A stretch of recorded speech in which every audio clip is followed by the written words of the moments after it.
So we are here at the UCA Counseling Center, and my role here is actually part-time, so I do counseling, but I also work as a resident master for a residential college, and I teach students and I do educational programming.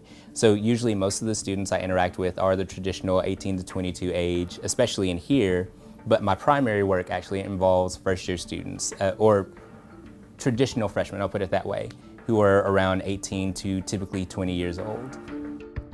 With counseling in the LGBTQ aspect, what I found is that college is when students feel a lot of freedom to actually explore, because there's new language, there's new classes, there's new people, and for the first time they start to really open up. And so, especially in a state like Arkansas that's mostly rural, they don't necessarily have that opportunity when they're at home, and typically they don't feel comfortable or safe.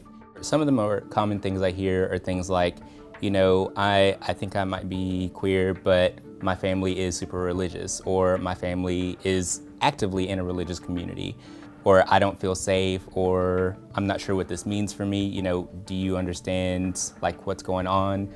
And so really, like with the identity unfolding process, it's more, you know, where am I? This is where I come from. And so one of the first things I check for is safety. So is it safe for you to come out? Because if it's not, then we find a plan that works for you and that you're comfortable with. For students who are further along or who might have firmly figured out where they stand, then it's more figuring out like, how do they get into the community, or what are some of the things that they're looking for, and figuring out a helpful way for them to disclose their identity to maybe family members or maybe friends, but also understand, you know, or I guess prepare them for what could eventually happen.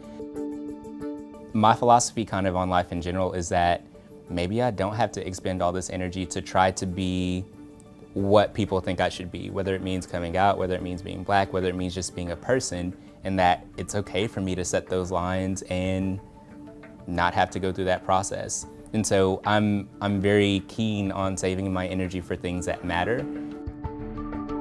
Religion is very strong in the Black community, especially here in the South, and with all the things that are going on, sometimes it's the thing that holds people together. And so we have this stereotype of the tambourine player or the choir director. Like, we know who they are, and everybody does, but because religion is so important to them, being open and out in the way that other people are able to is not always an opportunity that they're able to seek, especially considering there's so few spaces, and the few spaces we do have very often are in churches, so it intersects a lot. But also with the Black community, it is probably one of the #1 factors that influences people not coming out or not outright stating an identity that we typically discuss when it comes to queer acronyms.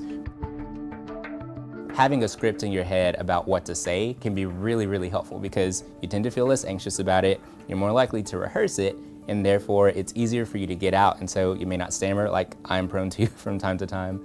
And it's a much more effective way to communicate, because usually you have bullet points and you're able to get at a direct point that can address any misconception that someone has.